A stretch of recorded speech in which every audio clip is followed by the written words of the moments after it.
যেই কোরআন বারবার আরবকে সর্বশ্রেষ্ঠ মানুষ বানাইছে, ওই কোরআন কি আল্লাহ আসমানে উঠায় নিয়ে গেছে? আছে? পুরান হয়ে গেছে, পাওয়ার কমে গেছে, আগের মতোই। আল্লাহু আকবার। ওই কোরআন যদি বর্বর আরবকে সর্বশ্রেষ্ঠ মানুষ বানাইতে পারে, তো এই সময়ের মানুষকে সর্বশ্রেষ্ঠ বানাইতে ক্ষমতা রাখে না? সম্ভব? পারে? তো এইবার বলেন, এই মাদ্রাসায় কি করে জানেন? এই মাদ্রাসায় নবী যেই 2 মিশন নিয়ে দুনিয়া আসছিলেন, ওই 2 মিশন বাস্তবায়নের মাধ্যমে এই মাদ্রাসাগুলোতে সময়ের সেরা সন্তান, সময়ের সেরা মানুষ তৈরি করা হয়। এখানে জঙ্গি তৈরি হয় না, এখানে সন্ত্রাসী তৈরি হয় না, এখানে নেশাখোর তৈরি হয় না, চোর ডাকাত দুর্নীতিবাজ তৈরি হয় না, এখানে তৈরি হয় আল্লাহর কিছু শ্রেষ্ঠ বান্দা। দেওবন্দ মাদ্রাসায় পড়েছি এই হাদিস। আমার ওস্তাদ ছিলেন শেখুল হাদিস আল্লামা নাসির খান রাহমাতুল্লাহ আলাইহি। আমার এই 2 ওস্তাদের সাথে আমি যুক্ত হয়েছি, লাগছি, ধরছি। আমার ওই 2 ওস্তাদ আবার তার ওস্তাদের কাছ থেকে হাদিস পড়ছেন। তাদের ওস্তাদ কে ছিলেন? শেখুল আরব ওয়াল আজব হযরত শেখ মাহমুদ হুসাইন আহমদ মাদানী নবরুল্লাহ। তার ওস্তাদ ছিলেন শেখুল হিন্দ মাহমুদ হাসান দেওবন্দি রাহমাতুল্লাহ আলাইহি। তার ওস্তাদ ছিলেন ব্রিটিশ বিরোধী আন্দোলনের অন্যতম সিপাহ সালার মুজাহিদে মিল্লাত ইমাম কাসিম নানুতুবি রাহমাতুল্লাহ আলাইহি। তার ওস্তাদ ছিলেন শাহ আব্দুল গনি মুজাদ্দিদ দেহলভী রাহমাতুল্লাহ আলাইহি। তার ওস্তাদ ছিলেন শাহ মুহাম্মদ ইসহাক দেহলভী রাহমাতুল্লাহ আলাইহি। তার ওস্তাদ ছিলেন শাহ আব্দুল আজিজ মুহাদ্দিস দেহলভী রাহমাতুল্লাহ আলাইহি। তার ওস্তাদ ছিলেন শাহ ওয়ালিউল্লাহ মুহাদ্দিস দেহলভী রাহমাতুল্লাহ আলাইহি। তার ওস্তাদ ছিলেন আবু তাহের আল মাদানী রাহমাতুল্লাহ আলাইহি। তার ওস্তাদ ছিলেন ইব্রাহিম কুরদি রাহমাতুল্লাহ আলাইহি। তার ওস্তাদ ছিলেন আহমদ আল কুশাশি রাহমাতুল্লাহ আলাইহি।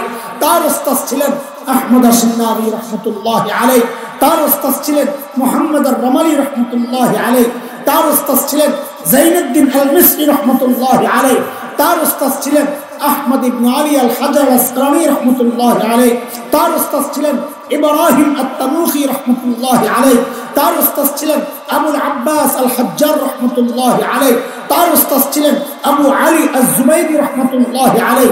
তার ওস্তাদ ছিলেন আবুল ওয়াক্ত আস-সিবজি রাহমাতুল্লাহ আলাইহি। তার ওস্তাদ ছিলেন আবুল হাসান আদ-দারুদি রাহমাতুল্লাহ আলাইহি। তার ওস্তাদ ছিলেন আবু মুহাম্মদ আস-সারাখসি রাহমাতুল্লাহ আলাইহি। তার ওস্তাদ ছিলেন আবু আব্দুল্লাহ ফিরাবি রাহমাতুল্লাহ আলাইহি। তার ওস্তাদ ছিলেন মুহাম্মদ ইবনে ইসমাঈল ইমাম বুখারী রাহমাতুল্লাহ আলাইহি। তার ওস্তাদ ছিলেন হুমায়দি রাহমাতুল্লাহ আলাইহি। তার ওস্তাদ ছিলেন সুফিয়ান ইবনে উয়াইনা রাহমাতুল্লাহ আলাইহি। তার ওস্তাদ ছিলেন ইয়াহইয়া ইবনে সাঈদ আল-আনসারী রাহমাতুল্লাহ আলাইহি। তার ওস্তাদ ছিলেন মুহাম্মদ ইবনে ইব্রাহিম আত-তাইমি রাহমাতুল্লাহ আলাইহি। তার ওস্তাদ ছিলেন আলকামা ইবনে ওয়াক্কাস আল-লাইসি রাহমাতুল্লাহ আলাইহি। তার ওস্তাদ ছিলেন ওমর ইবনুল খাত্তাব রাদিয়াল্লাহু আনহু। তার ওস্তাদ ছিলেন মুহাম্মদুর রাসূলুল্লাহ সাল্লাল্লাহু আলাইহি ওয়াসাল্লাম। আরে আল্লাহর নবীর এক সাহাবী ছিলেন হযরত সাঈদ ইবনে আমির আল-জুমাহি রাদিয়াল্লাহু আনহু। মুসলমান হয়েছেন একটু দেরিতে, হিজরতের বেশ পরে। দেরিতে মুসলমান হলে কি হবে? ঈমান ছিল বড় পাক্কা। কতটা পাক্কা? একটা ছোট্ট গল্প শুনলে বুঝবেন ঈমান কত পাক্কা ছিল। হযরত ওমর যখন খলিফা, জোরে সোরে বলেন, ওমর নরম মানুষ ছিলেন না গরম? কেমন গরম? অনেক। কত?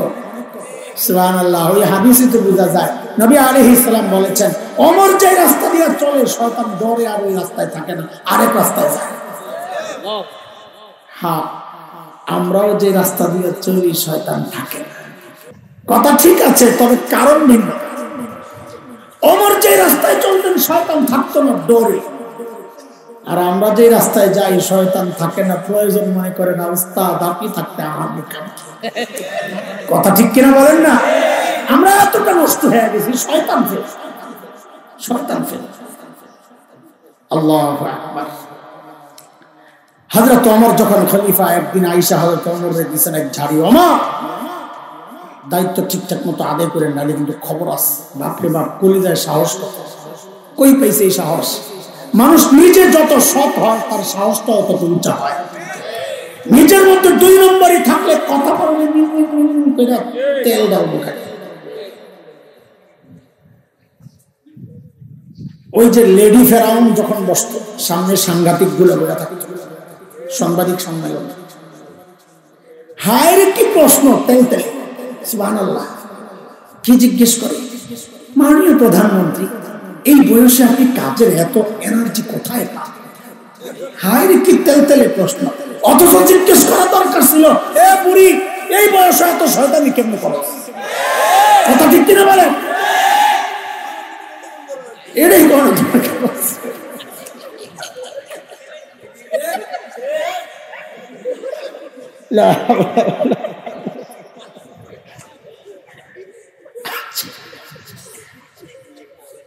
এই যুগে যদি এইরকম যায় শাসককে কেউ বলতো তো শাসক তো শাসক, এই যুগে ওই তো ওর তেল বাড়ছে ওরা আয়না করে ঢুকা, কিন্তু তিনি তো ওমর, আল্লাহু আকবার, তিনি তো ওমর। হযরত ওমর এই কথা শুনে খুশি হয়েছেন, আরে এই লোক তো আমার কাজের জন্য দরকার, কারণ কাজের লোক যদি অনেস্ট না হয় তো ঝামেলা। কিন্তু এই যুগের নেতারা চায় 2 নম্বর লোক সব কাজে লাগাইতে, মন্ত্রী এমপি বানাইবো খুঁজা খুঁজা চোরবাট পাঠিয়ে ধরে ধরে। কারণ কি জানেন? কারণ চুরি করবো 10 টাকা, এখন আরেকটারে যদি 2 টাকা চুরি করানোওয়ালা না আনে তো 10 টাকার বিরোধিতা করবো, তুইও খা আমিও খাই, সবাই মিললে বাঁচে। এদেশের নেককার মানুষের যদি দায়িত্ব বসানো হইতো দুর্নীতি করা যেত। কথা বলেন আল্লাহ। হযরত ওমর কয় এই লোক আমার দরকার। জোর করে ধইরা সিরিয়ার এক শহর হিমসের গভর্নর বানায় পাঠায় দিয়েছেন, যাও দায়িত্ব আদায় কর। হিমস ছিল ধনী এলাকা, যেহেতু বাণিজ্যিক এলাকা, সিরিয়ার শহর যেহেতু সারা দুনিয়ার বাণিজ্য হয় ওখানে, তো কিছু মানুষ অভাবী ছিল, ওই মানুষগুলো আসছে হযরত ওমরের কাছে সাক্ষাৎ করার জন্য। দেখেন হযরত সাঈদ যেহেতু হিমসের গভর্নর, তো উনি যেহেতু টাকা পয়সা ওনার হাত ধরে লেনদেন হবে, আসবে যাবে, তো উনিও তো এরকম ধনী হওয়ার কথা, তাই না? সময়ের সেরা ধনী হওয়ার কথা। তো হিমস থেকে এক দল আসছে হযরত ওমরের সাথে সাক্ষাৎ করার জন্য, ওদের অর্থনৈতিক মন্দা চলতেছে, কিছু সহযোগিতা যদি পায় এই বলার জন্য। তো হযরত ওমর বলেন, তোমরা একটা কাজ করো, হিমসের গরিবদের একটা লিস্ট দাও, আমি বাইতুল মাল রাষ্ট্রীয় কোষাগার থেকে ওদের জন্য কিছু বরাদ্দ দিয়ে। ওই বেটারা এত বড় একটা লিস্ট করছে, সুযোগ পাইছে, নিয়ে হযরত ওমরের কাছে জমা দিয়েছেন ফুকারা ও হিমসের গরিবদের লিস্ট। হযরত ওমর ওই লিস্টটা হাতে নিয়ে অবাক হয়ে তাকায় আছে, নিজের চোখকে বিশ্বাস করতে পারছেন না। কেন? দেখেন যে ওই লিস্টের শুরুর দিকেই হিমসের গভর্নর সাঈদ ইবনে আমির আল জুমাহির নাম, এর নাম সাহাবা। সাইয়েদনা ওমর জানতে চাইলেন, আমি এরকম ফাঁকে এরকম কি ব্যাপার, তোমাদের গভর্নর বুঝি গরিব মানুষ? হিমসের লোকেরা জবাব দিলেন, বালা আমিরুনা আফকারুনা, আমাদের গভর্নর শুধু গরিব না, হিমসের মধ্যে সবচাইতে গরিব। হযরত ওমর এই কথা শুনে এত খুশি হয়েছে, সাথে সাথে 1000 স্বর্ণ মুদ্রা প্যাকেট করে দূত মারফত পাঠায়া দিয়েছেন, যাও আমার পক্ষ থেকে আমার সাঈদকে হাদিয়া দিয়ে আসো। কত কত 1000 স্বর্ণ মুদ্রা কত হইব? কয় হাজার টাকা হইব না?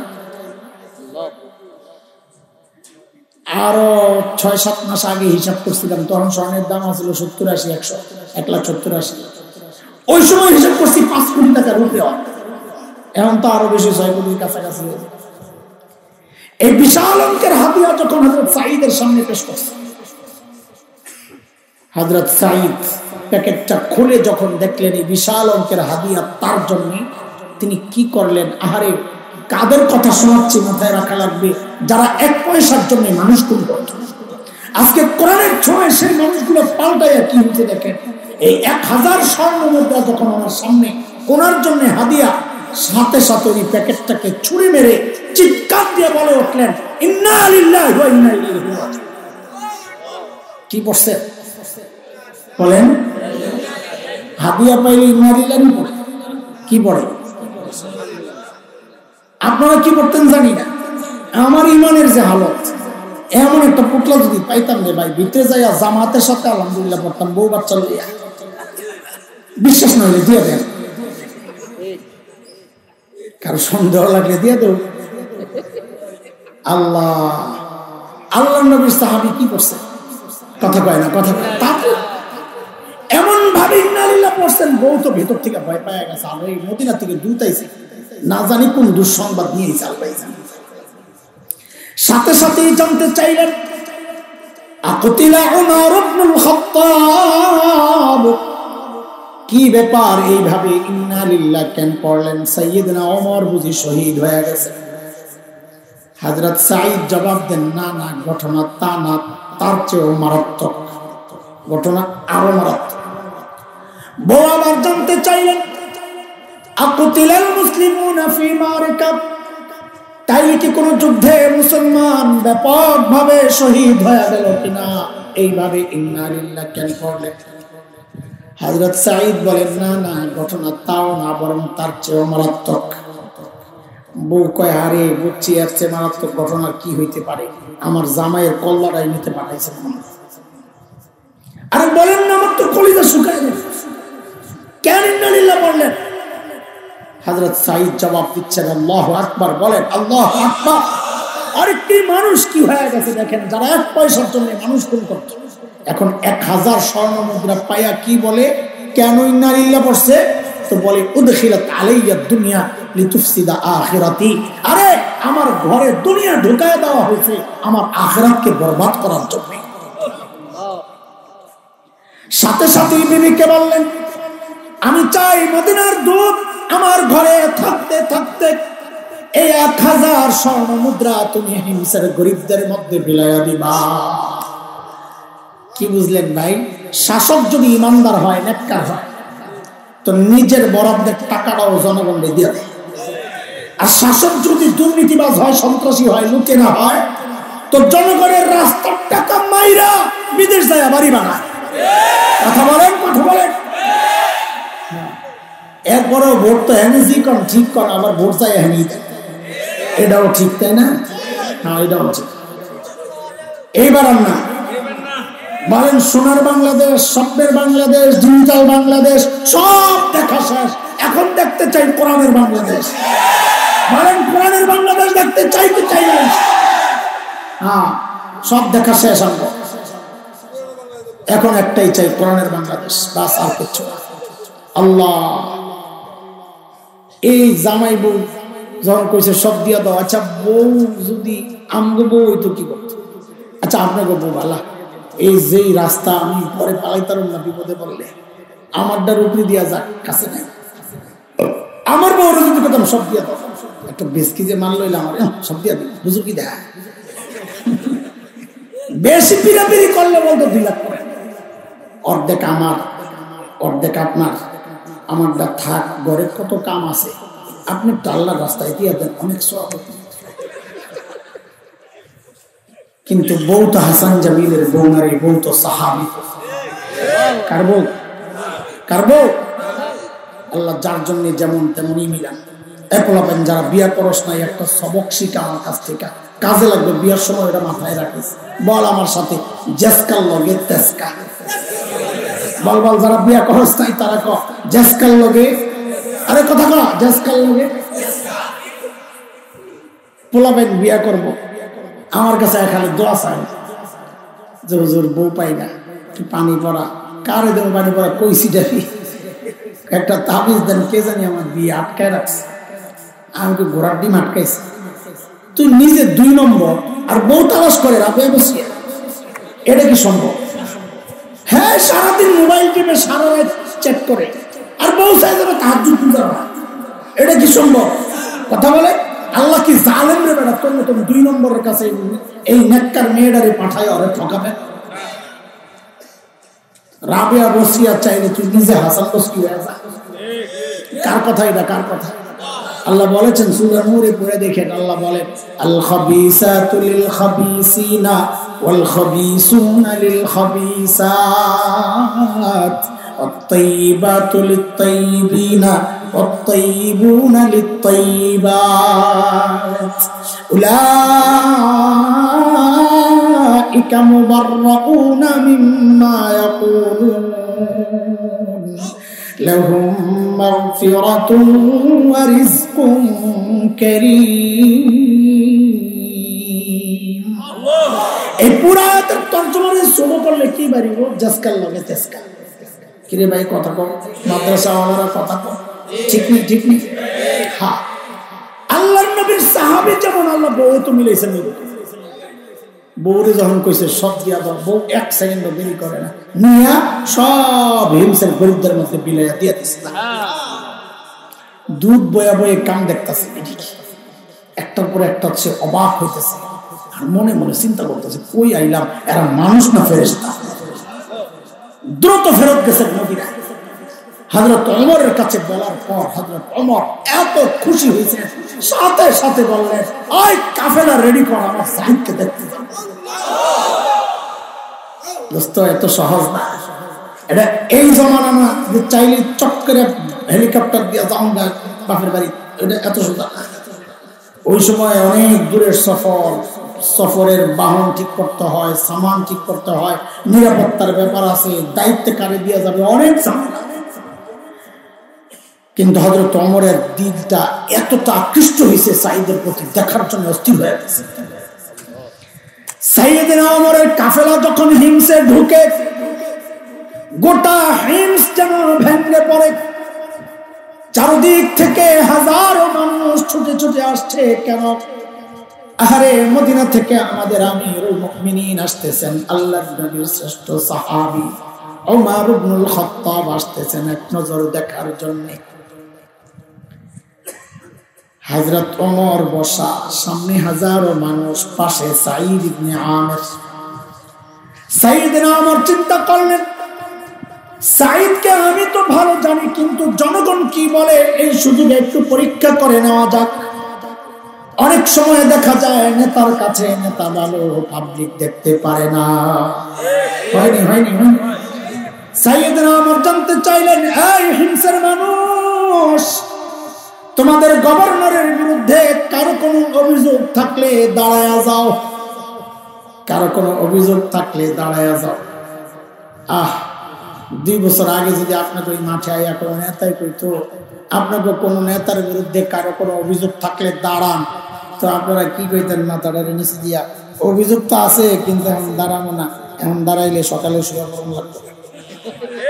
কিরে কথা কাজটা কেন বলা ভাই? ঠিক কয়, আবার ভোট দিবেন? আচ্ছা, মাশাআল্লাহ মাশাআল্লাহ, আল্লাহ কবুল করুক। আল্লাহ। হযরত ওমর যখন কইছেন দাঁড়াও, কোন থেকে বুড়া দাঁড়ায় গেছে, আসো অভিযোগ আছে, দেখা দেখি আরো 3 জন দাঁড়ায় গেছে। হযরত ওমরকে কারবারটা কি, কারে দেখতে এলাম, এর বিরুদ্ধে এত অভিযোগ। ও ভাই বলেন বলেন, আপনার কি সমস্যা, বলেন কি অভিযোগ? আল্লাহ, কি মারাত্মক অভিযোগ দেন। কামের মুমিন, আমগো গভর্নর না মাসে 1 দিন অফিসে আসে না। মাসে কয়দিন? আর আমরা সপ্তাহে ছুটি কাটাই 2 দিন। আর কত বন্ধ, এই বন্ধ ওই বন্ধ, দুনিয়ায় আগমন দিবস, দুনিয়া থেকে বিদায় দিবস, দেশে ঢোকা দিবস, দেশ থেকে পলায়ন দিবস, দিবস বাইর করতে করতে 20 বছর পরে না জানি দেখতে হয় জামাই বউ কার্যকার্যী দিবস। এত দিবস বাইর হইতেছে, কথা বল না। আর ইসলামী শাসন ব্যবস্থায় গভর্নরের বিরুদ্ধে জনগণের অভিযোগ, মাসে কয়দিন অফিসে আসে না। হযরত ওমর তো রাগ হয়ে গেছে, সাইদ জবাব, কেন তুমি মাসে 1 দিন অফিসে আসো?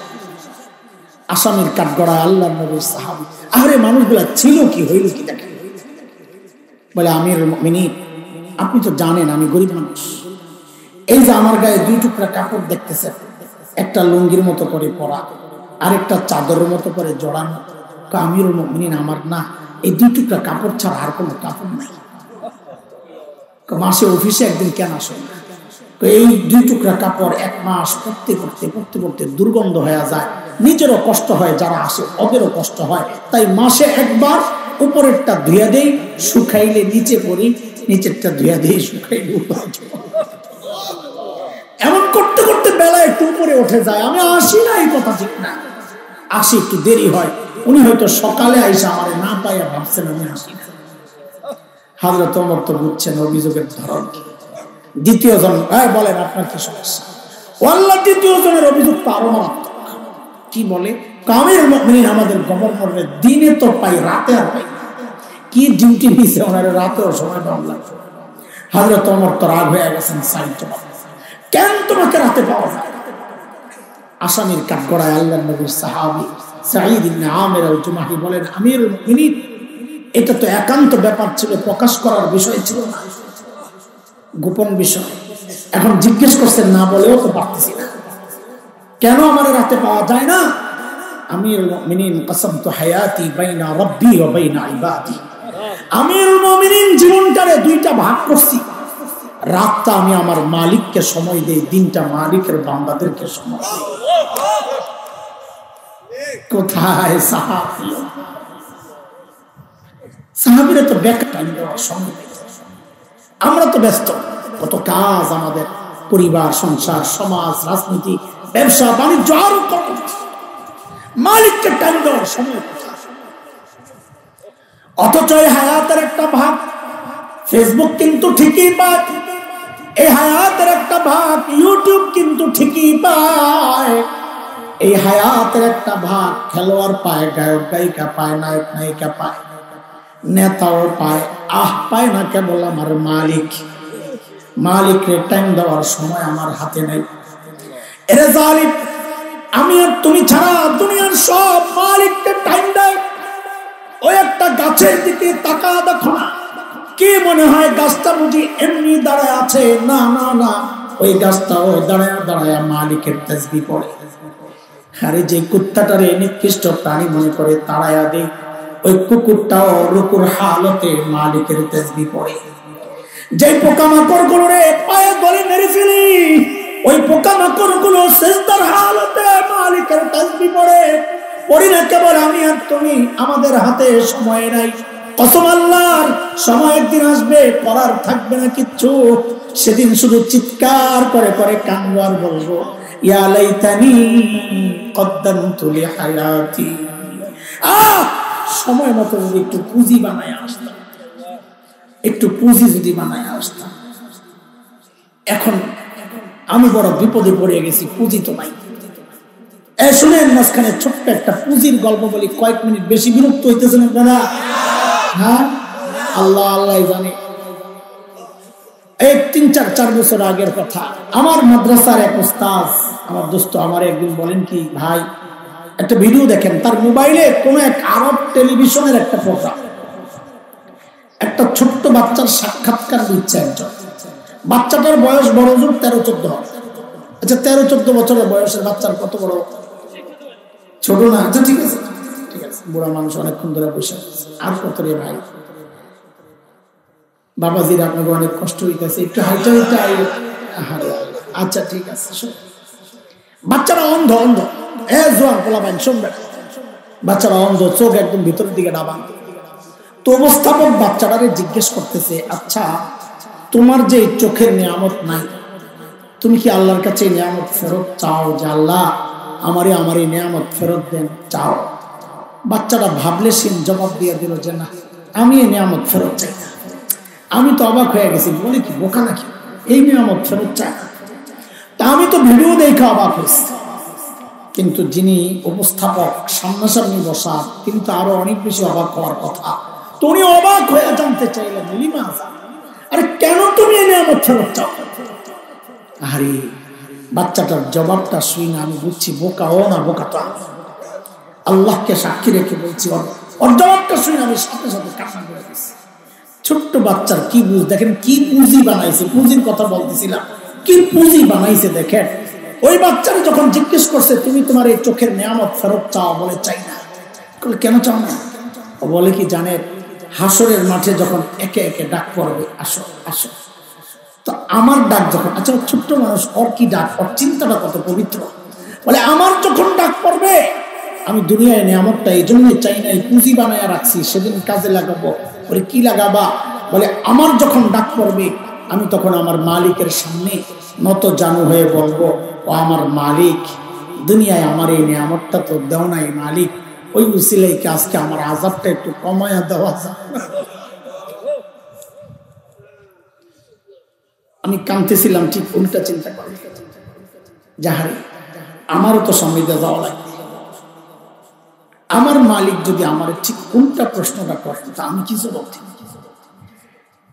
আমি যখন মালিকের সামনে দিয়ে পার হবো, আমার মালিক যদি ডাক দিয়া জিজ্ঞেস করেন, এরে হাসান যাবে, তোকে তো এই চোখের নিয়ামতটা দিছে, তুই তো ভোগও করছস, এখন আযাবকে একটু বাড়াইয়া দি, কিছু তোকে তো জবানের নিয়ামত দিছিলাম, তুই তো ভোগও করছস, এখন আযাবটা একটু বাড়াইয়া দি। তো আমি কি জবাব দিব? বাবা আপনি কি জবাব দিবেন? ও জওয়ান তুমি কি জবাব দিবে? কার এমন কি পুঁজি আছে যার ভরসায় এমন নিশ্চিন্ত জীবনযাপন হাসি তামাশায় লেগে আছে? কোন পুঁজির ভরসায় জানতে চাই? কোন পুঁজির ভরসায়? হ্যাঁ পুঁজি তো আছে, নাই যে তা না, আছে। গুনার গুনার গুনার গুনা, গুনার পুঁজি, গুনা গুনা। চুল পাইকা সাদা, এখনো গুনাহ ছাড়তে পারি না। দাড়ি পাইকা সাদা, এখনো গুনাহ ছাড়তে পারি না। বাবা আর কত, আর কত হয়েছে তো, এবার থামেন না। এই চুলদারি সাদা মানে বুঝেন, এটার মানে বুঝেন? হায় হাদিসে পড়ছি বইলা কিছু বুঝি। এই জন্য আয়নার সামনে যখন দাঁড়ায় নিজের চুল আর দাড়ি সাদা দেখলে কলিজাটা মোচড় দিয়ে ওঠে, কারণ এর অর্থ জানে, এই সাদা হওয়ার অর্থ জানে। জানেন আল্লাহ আয় এরে দোস্ত শোনেন, আমি হাসান জামিল, আমার রব বারবার সতর্ক করেছিলেন, আমি সোজা হই নাই। আমার সামনে গাছের পাতা ঝরেছে, আমার রব আমারে সতর্ক করেছিলেন, রে হাসান জামিল, যে জিনিস ধরে ওই জিনিস কিন্তু ঝরে, একদিন তুইও ঝরে যাবি, আমি সোজা হই নাই। আমার সামনে আমার রব সূর্য ডুবায় আমারে সতর্ক করেছিলেন, এরে হাসান জামিল, যেই জিনিস ধরে যেই জিনিস ওঠে ওই জিনিস কিন্তু ডুবে, একদিন তুইও ডুবে যাবি, আমি সোজা হই নাই। আমার সামনে দিয়ে আমার বাবার লাশটারে আল্লাহ কবরে পাঠিয়েছে, আমারে আমার মালিক সতর্ক করছিলেন, রে হাসান জামিল, একদিন তোর লাশটাও তোর সন্তানের সামনে দিয়া যাবে, আমি কিন্তু সোজা হই নাই। আমার সামনে দিয়া আমার মায়ের লাশটারে আল্লাহ কবরে পাঠাইছে, আমি দাঁড়ায় দাঁড়ায় কান্না করতেছিলাম, আমার রব আমারে সতর্ক করেছিলেন, রে হাসান জামিল, একদিন তোর সন্তানের সামনে দিয়াও তোর লাশটা যখন যাবে, তোর বাচ্চাগুলা আব্বু আব্বু বলে চিৎকার করতে থাকবে, দরজার আড়াল থেকে বিবি চোখের পানি ঝাপতে থাকবে। এই দৃশ্যগুলা বারবার আমারে সতর্ক করেছে, আমি সোজা হই নাই। এরে বাবা এই চুলদারি সাদা মানে জানেননি? এতবার সতর্ক করার পরেও যখন আমি সতর্ক হই নাই, এইবার আমার শরীরের একটা অংশের মৃত্যু শুরু হয়ে গেছে। এই দাড়ি সাদা মানে শরীরের একটা অংশের মৃত্যু শুরু হয়ে গেছে। যে কোনো মুহূর্তে মালাকুল মাউত আল্লাহর হুকুম পাওয়া মাত্রই খাপ করে ধইরা টাইনা রোহটারে টাইনা লইয়া বের হইয়া পড়বে। এরে যুবক, এরে আমার বাবা, আমার পরিজার টুকরা সন্তানেরা, এমনটা মনে করার কোনো কারণ নাই যে আমাদের চুল তো এখনো সাদা হয়নি, দাড়ি তো সাদা হয় নাই, আমার আরো সময় আমি পাবো না। রে বাপ না, না না না, কত বাবারে দেখছি সন্তানের লাশ কাঁদুনিয়া গোরস্থানে যাচ্ছে। আরে কে জানে কার মৃত্যু কখন চলে আস, কে জানে এই মজলিসে এমন কেউ থাকতে পারে যার খবর নাই, সে বসে আছে এখানে, কিন্তু তার কাপড়ের কাপড়টা চলে আসছে দোকানে, অপেক্ষা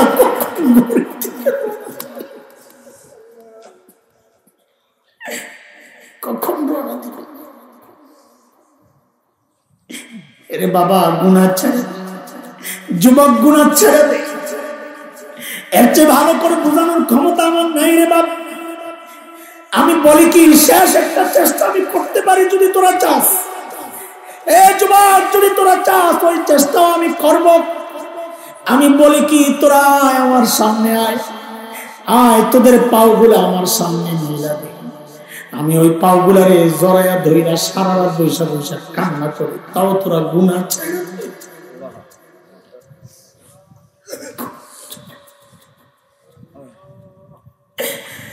গুনাহ ছেড়ে দে বাবা, গুনাহ ছেড়ে দে। আরে গুনাহওয়ালা চোখ নিয়ে মালিকের সামনে কেমনে দাঁড়াবো বলেন? এই গুনাহওয়ালা কান নিয়ে মালিকের সামনে কেমনে দাঁড়াবে? এই গুনাহওয়ালা হাত পা নিয়ে মালিকের সামনে কেমনে দাঁড়াবে বলেন? যখন আমার এই অঙ্গগুলো আমার বিরুদ্ধে আমার মালিকের আদালতে সামনে দিবে, কোরআন পড়ে দেখেন না, আল্লাহ বলেছেন হাত্তা ইযা মা জাউহা শাহিদা আলাইহিম সামউহুম ওয়া আবসারুহুম ওয়া জুলুদুহুম বিমা কানু ইয়ামালুন। আর চামড়া সাক্ষী দিবে, চামড়া চামড়া। কোন সাহসে এইভাবে মালিকের নাফরমানি চলতেছে? তাও কোন মালিকের? আরে যে মালিক আমাদেরকে এত ভালোবাসেন, এত নিয়ামত দিয়ে রাখছেন। আরে কত নিয়ামত একটু বুঝো। আমি তুমি যখন গুনাহ করি, দরজা বন্ধ, জানালা বন্ধ, ভেতরে গুনাহ চলতেছে, ভেতরে গুনাহ চলতেছে। আর আমার মালিক আমারে কত ভালোবাসেন। ওই গুনাহ অবস্থায় দরজার নিচে দিয়া আমার মালিক বাতাস আর অক্সিজেন পাঠায়া দিচ্ছেন যেন আমি মরে না যাই। ওই মালিকের নাম আর কত বলেন? একটু থামেন না, হয়েছে তো, ছাড়েন নাই। দোস্ত, কথা চলে গেছে অনেক দূর। আল্লাহ আমাদেরকে গুনাহমুক্ত জীবন যাপনের তৌফিক দেন। আল্লাহ মালিককে বেশি বেশি সময় দেওয়ার তৌফিক দেন। আল্লাহ নেকির পাল্লাকে ভারী করে দুনিয়া থেকে যাওয়ার তৌফিক দেন। আমিন। চলেন, কথা শেষ করা লাগবে। ওই 3 কথা আগে শেষ করি।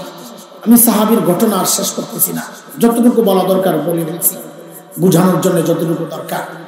সাহাবীদের এই যে পরিবর্তন ছিল সবচেয়ে খারাপ, হইল সবচেয়ে ভালো। বলেন তো কিসের ছোঁয়ায়? কিসের ছোঁয়ায়? যেরকম এই 3 কথার প্যাকেট করেন, কইরা ওই 3 কথা বাই করেন। যেই কোরআন বারবার আরবকে সর্বশ্রেষ্ঠ মানুষ বানাইছে, ওই কোরআনকে আল্লাহ আসমানে উঠায় নিয়ে গেছে। আছে? পুরান হয়ে গেছে, পাওয়ার কমে গেছে, আগের মতোই। আল্লাহু আকবার। ওই কোরআন যদি বর্বর আরবকে সর্বশ্রেষ্ঠ মানুষ বানাইতে পারে, তো এই সময়ের মানুষকে সর্বশ্রেষ্ঠ বানাইতে ক্ষমতা রাখে না? সম্ভব? পারে?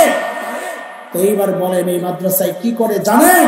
এই মাদ্রাসায় নবী যেই 2 মিশন নিয়ে দুনিয়া আসছিলেন, ওই 2 মিশন বাস্তবায়নের মাধ্যমে এই মাদ্রাসাগুলোতে সময়ের সেরা সন্তান, সময়ের সেরা মানুষ তৈরি করা হয়। এখানে জঙ্গি তৈরি হয় না, এখানে সন্ত্রাসী তৈরি হয় না, এখানে নেশাখোর তৈরি হয় না, চোর ডাকাত দুর্নীতিবাজ তৈরি হয় না।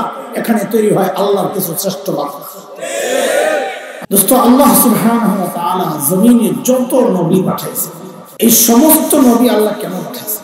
আল্লাহ তাআলা যখন দেখেছেন তার বান্দা ধ্বংসের খাদে, জাহান্নামের রাস্তায় ছুটে চলেছে, ওই বিপন্ন বিপর্যস্ত মানবতাকে রক্ষার জন্য আল্লাহ তাআলা যুগে যুগে হযরতে আম্বিয়া আলাইহিস সালামকে দুনিয়ায় পাঠিয়েছেন। যেমন হযরতে মূসা আলাইহিস সালামকে আল্লাহ দুনিয়ায় কখন পাঠান? আল্লাহ যখন দেখেছেন বনি ইসরাইলের উপর ফিরআউন এবং তার বংশের লোকদের এমন নির্যাতন চলছিল যে বনি ইসরাইল একদম নিঃশেষ হয়ে প্রায়। নির্যাতনের কিছু ধরন কোরআন আল কারীমের মধ্যে আসছে, নির্যাতনের কিছু ধরন কোরআন আল কারীমের মধ্যে আসছে। যেমন সূরা ইব্রাহিম 6 নম্বর আয়াত 13 নম্বর পারা, একটা ধরনের কথা আল্লাহ বলতেছে, ওয়া ইয ক্বালা মূসা লিকওমিহি ইযকুরু নি'মাতাল্লাহি আলাইকুম ইয আনজাকুম মিন আলি ফিরআউনা يسونكم سوء العذاب ويذبحون أبناءكم ويستحيون نساءكم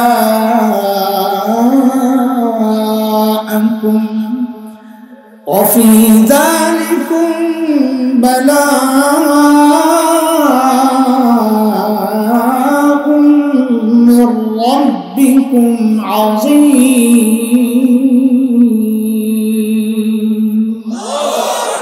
এই আয়াত আল্লাহ দেখাইছেন ফেরাউন কি করত। যখন বনি ইসরাইলে কোনো মেয়ে জন্ম নিত ফেরাউন বাঁচায়, কিন্তু যখনই ছেলে জন্ম নিত ফেরাউন তার ক্ষমতা হারাবে এই ভয়ে ওই ছোট্ট ছোট্ট বাচ্চাদেরকে জবেহ করে করে হত্যা করত। আচ্ছা একটু বলেন তো, এই ছোট্ট বাচ্চা মাত্র জন্ম নেয়, যার শরীরের হাড্ডিগুলো এখনো গোশতের মতো নরম, এই ছোট্ট বাচ্চা কি ফেরাউনের মতো এত শক্তিশালী বাচ্চাকে ক্ষমতা থেকে নামাতে পারত? এটা সম্ভব? তাহলে ফেরাউন এই পিচ্চিরে এত ভয় পেত কেন? কারণ থেকে বলে এটা আল্লাহর দুনিয়া পরিচালনার একটা সিস্টেম। কেউ যখন হক হয়, সে যত ছোট হোক, কেউ যখন বাতিল হয়, সে যত শক্তিশালী হোক, আল্লাহর সিস্টেম এটা। আল্লাহর দুর্বল হকের ভয় ওই শক্তিশালী বাতিলের কলিজায় ঢুকায়। এর এক জ্বলন্ত প্রমাণ হচ্ছে বাংলাদেশের আলেমরা। কি আছে তসবিহ আর মিসওয়াক ছাড়া আমাদের কাছে কি আছে ভাই? এত ডরান কেন করি? আরে আমরা দেখেছি শেখুল ইসলাম আল্লামা আহমদ শফি নওয়ারাল্লাহু মারকাদা জীবনের শেষ সময়টা যখন পার করছিলেন হযরত, আরে হুইল চেয়ারের মধ্যে মানুষটা সোজা হয়ে বসে থাকতে পারতেন না, কাত হয়ে যেতেন।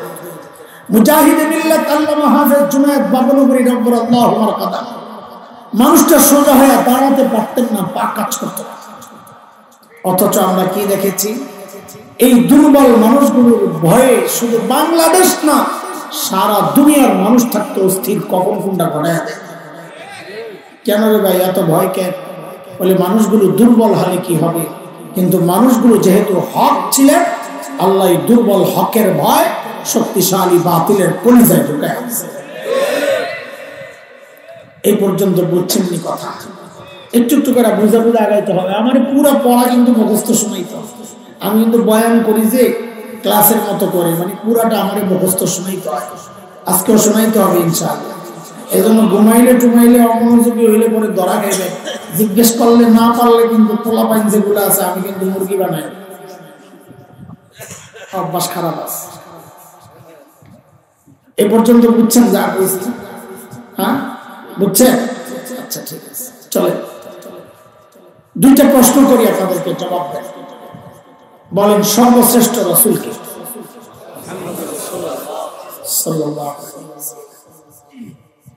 আচ্ছা জবাব দিচ্ছেন। আরেকটা প্রশ্নের জবাব, রোগী যদি ছোট হয়, হালকা রোগ, ধরেন আমার মতো একটু ঠান্ডা জ্বর, গলা ব্যথা, এই ছোট্ট রোগের চিকিৎসার জন্য মানুষ কই যাবে? এলাকার ডাক্তার না দেশের সবচাইতে বড় ডাক্তার? কিন্তু রোগী যদি বড় হয়, তাও কি এলাকার ডাক্তারের কাছে যাবে না বড় ডাক্তার? কত বড় রোগী যত বড়, মানুষ ডাক্তার তত স্তরগত, ঠিক কিনা? এই দুই কথা একসাথে করে তৃতীয় আরেকটা বিষয় বুঝে। যেহেতু আল্লাহ তাআলা নবীদেরকে দুনিয়ায় পাঠিয়েছেন দুনিয়ার অসুস্থ মানুষের চিকিৎসার জন্য, এই চিকিৎসা আত্মার চিকিৎসা, শরীরের। যেহেতু আল্লাহ নবীদেরকে দুনিয়ায় পাঠাইছেন দুনিয়ার অসুস্থ মানুষের চিকিৎসার জন্য, তো বুঝতে হবে আল্লাহ তাআলা সর্বশ্রেষ্ঠ রাসূলকে ওই যুগেই পাঠাইছেন যেই যুগের মানুষগুলো ছিল মানব ইতিহাসের সবচেয়ে জঘন্য আর খারাপ মানুষ। কেমনি বুঝলেন? বলে ডাক্তার যেহেতু সবচাইতে বড়, তো বোঝা গেল যেই রোগীদের চিকিৎসার জন্য পাঠানো হয়েছে ওই রোগীরাও ছিল সবচাইতে বড়। সেই রোগীদেরকে বলা হয় ইতিহাসে আইয়ামে জাহিলিয়া। সেই রোগীদের যুগটাকে কি বলা হয়? বর্বরতার যুগ। মানুষ কতটা খারাপ ছিল যে ওদেরকে ঠিক করতে আল্লাহ সর্বশ্রেষ্ঠ রাসূল পাঠাইলেন। ইতিহাস পড়েন, দেখবেন শরীর পশম দাঁড়ায়। আরে একটা পয়সার জন্য মানুষ মানুষকে খুন করে ফেলত। এই মূর্তি পূজা এখন হয় কিনা? হয়।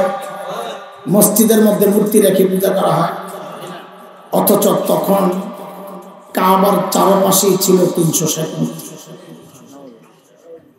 ঘরের মধ্যে আলাদা মূর্তি, মন্দিরে আলাদা।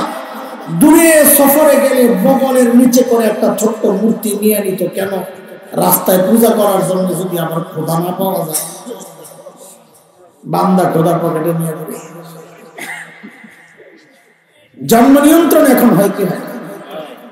তখনও হতো, পার্থক্য কি? এখন জন্ম নিয়ন্ত্রণ হয়, পেটের মধ্যে বাচ্চা নষ্ট করা হয় অথবা আস্তি দেওয়া হয়। আর তখন জন্ম নিয়ন্ত্রণ হতো বাচ্চা হওয়ার পর দেখতো ছেলে না মেয়ে। যদি দেখছে ছেলে দেখে দেখে, আর যদি দেখছে মেয়ে, এটা ছিল বাবার জন্য সামাজিক কলঙ্ক। আমি মেয়ের বাবা, ওই কলঙ্ক থেকে বাঁচার জন্য বাবা নিজ হাতে নিজের কলিজার টুকরা মেয়েকে জীবন্ত দাফন করে দিত। কোরআনে আসছে, কোরআন পড়বে 14 নম্বর পারা সূরাতুন নাহল 58-59 নম্বর আয়াত। আরো আছে, আমি একটা বলতেছি। আল্লাহ বলে وَإِذَا بُشِّرَ أَحَدُهُم بِالْأُنثَىٰ ظَلَّ وَجْهُهُ مُسْوَدًّا وَهُوَ كَظِيمٌ يَتَوَارَىٰ مِنَ الْقَوْمِ مِن سُوءِ مَا بُشِّرَ بِهِ أَيُمْسِكُهُ عَلَىٰ هُونٍ أَمْ يَدُسُّهُ فِي التُّرَابِ أَلَا سَاءَ مَا يَحْكُمُونَ।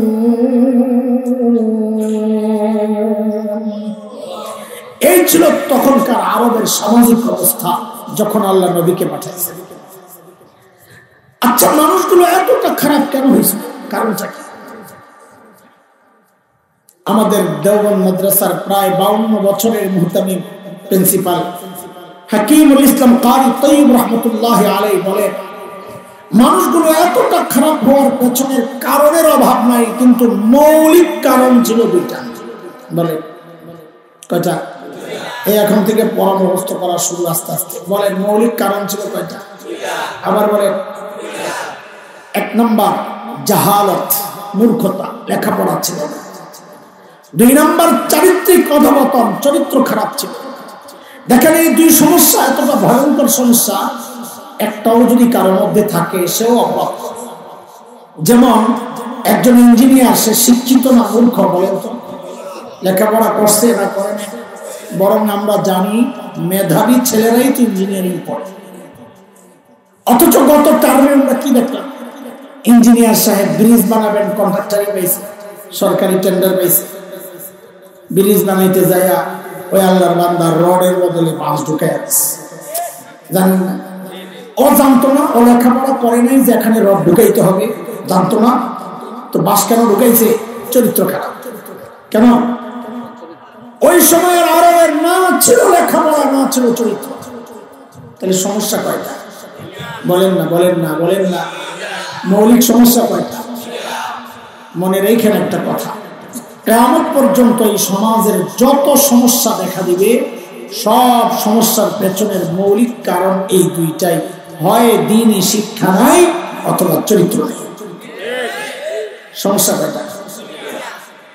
এই মৌলিক 2 সমস্যা ঠিক করার জন্য, সমাধানের জন্য আল্লাহ সুবহানাহু ওয়া তাআলা সর্বশ্রেষ্ঠ রাসূল সাল্লাল্লাহু আলাইহি ওয়াসাল্লামকে মৌলিক 2টা সমাধান দায়িত্ব দিয়া আল্লাহ আমার নবীকে দুনিয়ায় পাঠাইছে।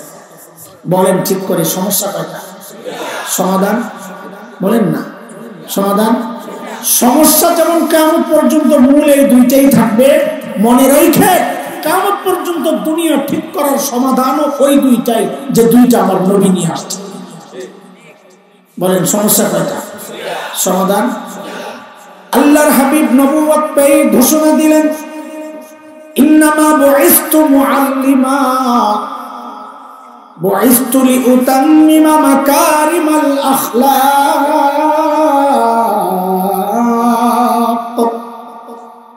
নবী ঘোষণা দিলেন, আল্লাহ আমাকে শিক্ষক বানায়া দুনিয়ায় পাঠাইছেন।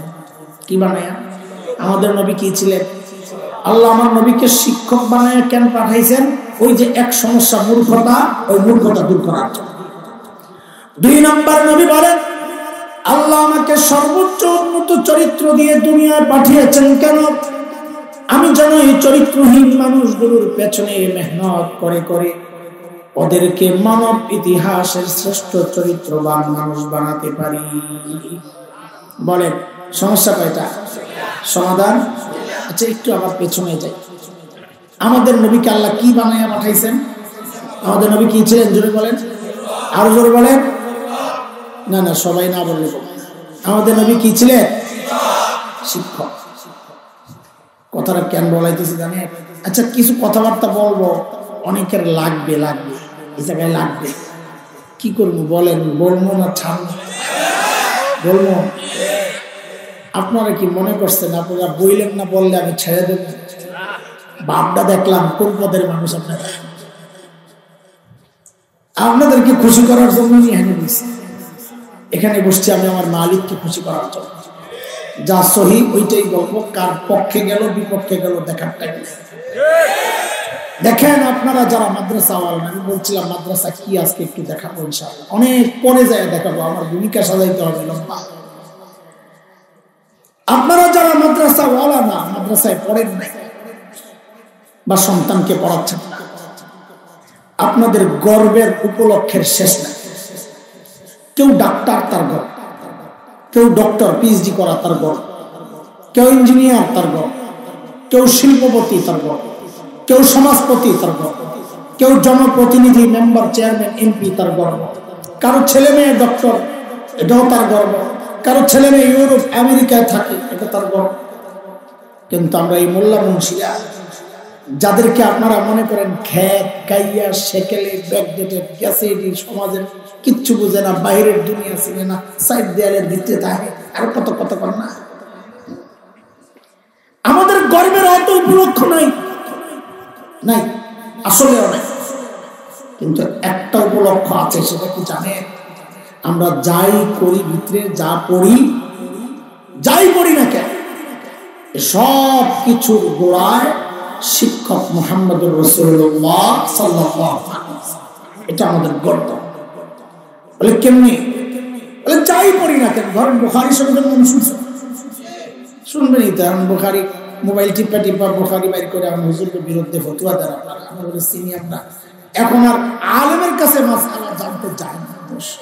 নতুন ওস্তাদ খুঁজে পাইছে ফদিলাতুশ শেখ আল্লামা মুফতি ইন্টারনেট লানাতুল্লাহ আলাইহি।